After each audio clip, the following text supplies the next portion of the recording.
Friends, आज हम बात करने वाले हैं AC analysis common source amplifier के एसी एनालिसिस करेंगे, जिसके अंदर जो है वो हमने सोर्स रेजिस्टेंस ली हुई है और आर आउट को हमने यहाँ पे निगलेक्ट किया है। तो आर आउट क्या होती है? इंटरनल रेजिस्टेंस होती है, मॉसफेट की इंटरनल रेजिस्टेंस। ठीक है, तो यहाँ पर हम बात करने वाले हैं, ये मेरे पास पूरा एसी का ये मेरे पास मॉडल बना हुआ है कॉमन सोर्स एम्पलीफायर का। अच्छा, इससे पहले कि वीडियो को हम स्टार्ट करें, अगर आपने जो है वो मेरे चैनल को सब्सक्राइब नहीं किया तो दोस्तों आप मेरे चैनल को सब्सक्राइब कर लो, थैंक यू। तो यहाँ पर हमें क्या फाइंड करना है? आर इन फाइंड करना है, आर आउट फाइंड करना है और गेन फाइंड करना है। ठीक है, तो यहाँ पर सबसे पहले तो मैं आपको बताते चलूँ कि भाई जब हम एसी एनालिसिस कर रहे होते हैं तो जो हमारे पास कैपेसिटर होते हैं, जब जो हमारे पास कैपेसिटर होते हैं वो शॉर्ट हो जाते हैं। ठीक है, ये कैपेसिटर भी शॉर्ट हो जाएगा, ये कैपेसिटर भी शॉर्ट हो जाएगा। सही, तो फिर इसके ऊपर आ जाते हैं। तो यहाँ पर मैंने एसी मॉडल जो है वो मैंने इसका ड्रॉ किया है। तो आप यहाँ पर ये देख सकते हो, ये जो ये मॉडल दिख रहा है ना आपको, ये सिर्फ ये मॉसफेट है। ठीक है, ये सिर्फ ये वाला मॉसफेट है। ठीक है, ये जो आपको दिख रहा है ड्रेन दिख रहा है, गेट और सोर्स, सही है। ये जो ये मॉडल है ना, ये बना हुआ है। ठीक है, अच्छा, अब आपने क्या करना है इसके साथ जो है वो, और आपको एक और बात अगर आपको पता होगी कि जब हम एसी एनालिसिस करते हैं तो हमारे पास जितनी भी डीसी सोर्स होती हैं, जो हमारे पास डीसी सोर्स होती हैं उनको जो है डीसी वोल्टेज सोर्स को हम लोग क्या करते हैं, ओपन कर देते हैं और करंट सोर्स को हम लोग शॉर्ट कर देते हैं।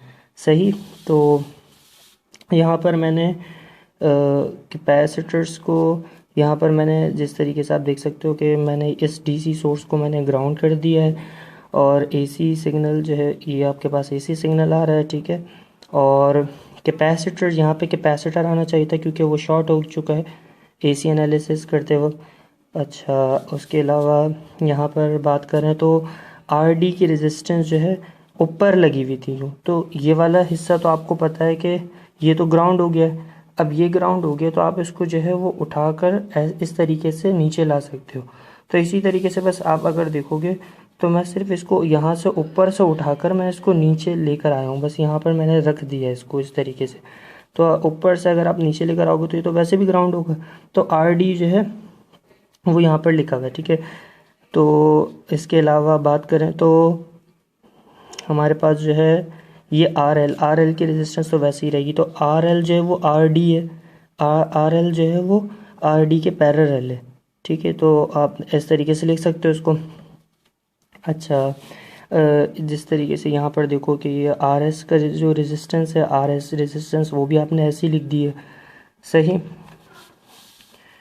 तो इसके अंदर अगर आपको कोई क्वेश्चन हो तो आप कमेंट सेक्शन में पूछ लेना मुझसे ज़रूर। और आर जी की रेजिस्टेंस जो है वो इसी तरीके से लगानी है आपने, जिस तरीके से ये लगी हुई है आपने इसी तरीके से ही लगानी है। इसको आप ग्राउंड कर दो। ठीक है, तो इसको ग्राउंड कर दो, कोई मसला नहीं है। सही, अच्छा, इसके अलावा बात करें तो अब हम लोग स्टार्ट करते हैं। ठीक है, तो इसमें सबसे पहले हमें क्या क्या निकालना है, पहले तो हमें ये पता होना चाहिए। तो मेरे पास यहाँ पे आर इन, आर आउट और गेन निकालना है मुझे।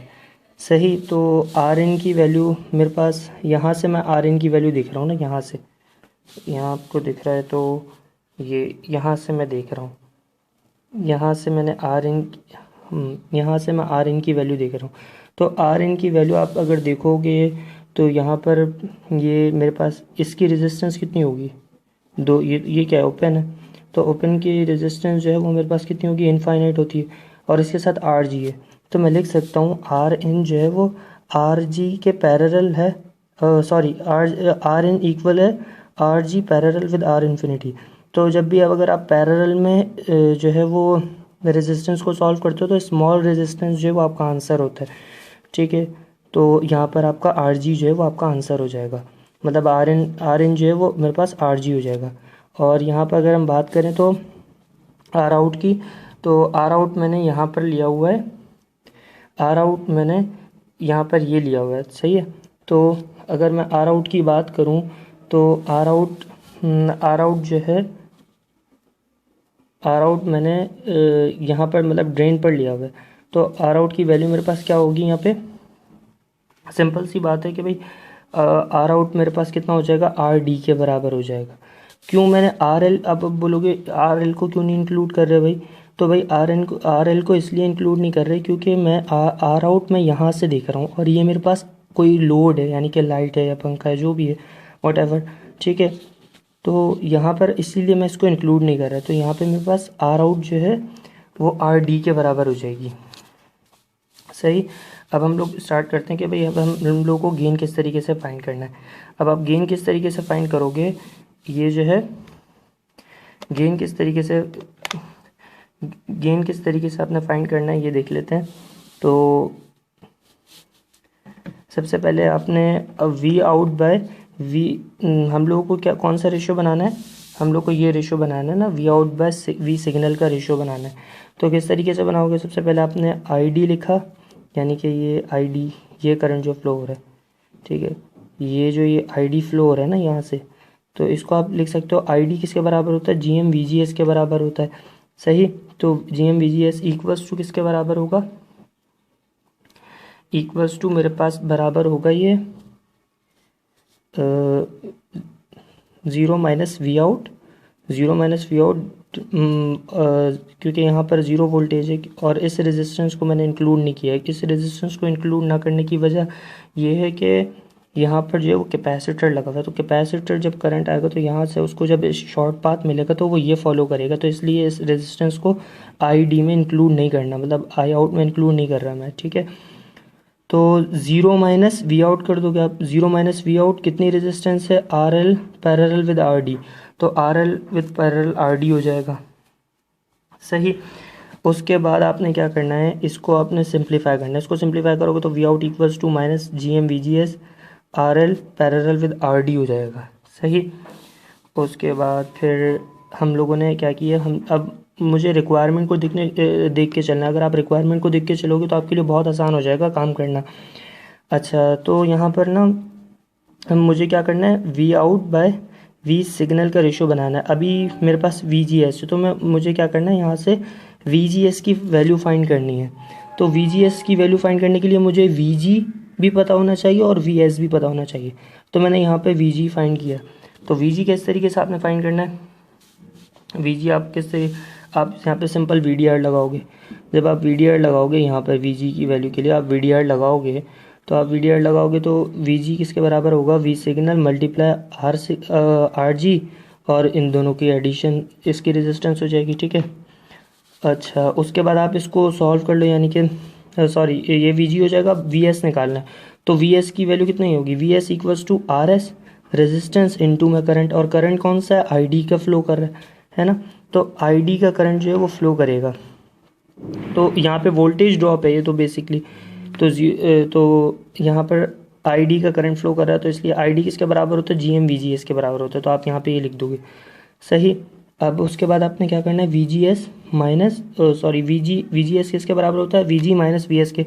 तो आप वी जी भी पता है, वी एस भी पता है, आप वी जी पुट करो यहाँ पे, वी एस भी पुट करो। सही। उसके बाद क्या करना है, ये वैल्यू है ना वी जी एस की, इसको आप उठा के उस साइड ले जाओ। तो जब आप उस साइड लेके जाओगे तो वी जी एस आ जाएगा प्लस कितना आ जाएगा, तो आप वी जी एस जब आप इधर लेके आओगे तो वी जी एस कॉमन आ जाएगा, और कितना बचेगा, जब वी जी एस आप कॉमन लोगे तो 1 plus G M R S हो जाएगा, ठीक है। R S source resistance equals to इसके बराबर हो जाएगा पूरा। सही। अब आप फर्दर सिंप्लीफाई करोगे तो आपके पास वी जी एस की वैल्यू क्या आ जाएगा, यानी कि ये मल्टीप्लाई हो रहा है इधर आके डिवाइड हो जाएगा। सही। तो ये वैल्यू आ जाएगी आपके पास। उसके बाद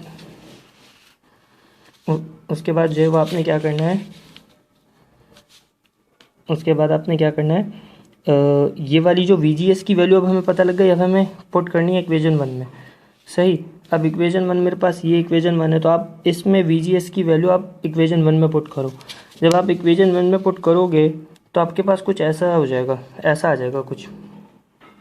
तो जब आपके पास कुछ ऐसा आ जाएगा, देखिए आप दिख रहा होगा आपको कि मैंने यहाँ पे वैल्यू पुट करी है इक्वेशन 1 के अंदर, इक्वेशन 1 ये रही, वी जी एस की वैल्यू पुट करी है यहाँ पे। तो VGS की जब आप वैल्यू पुट करोगे तो ये VGS की वैल्यू पुट कर दी हमने। अच्छा सही है। अब V सिग्नल जो है, V सिग्नल वो इधर आ जाएगा, V सिग्नल मल्टीप्लाई और इधर आके ऑब्वियसली डिवाइड होगा, तो ये मेरे पास क्या होगा, गेन हो जाएगा। ठीक है, तो हमारे पास V out by V signal का रेशो बना दिया हमने। और ये किसके बराबर है, यानी कि ये सारी जो है, ये सारे पैरामीटर्स पे ये डिपेंड करता है। ठीक है, यानी कि ये तो RDRL, ये जिस तरीके से बस सिंप्लीफाई करोगे तो VGS यहाँ पे आ जाएगा, बाकी सिंपल सा वही रहेगा, सारी चीज़ें सेम रहेंगी।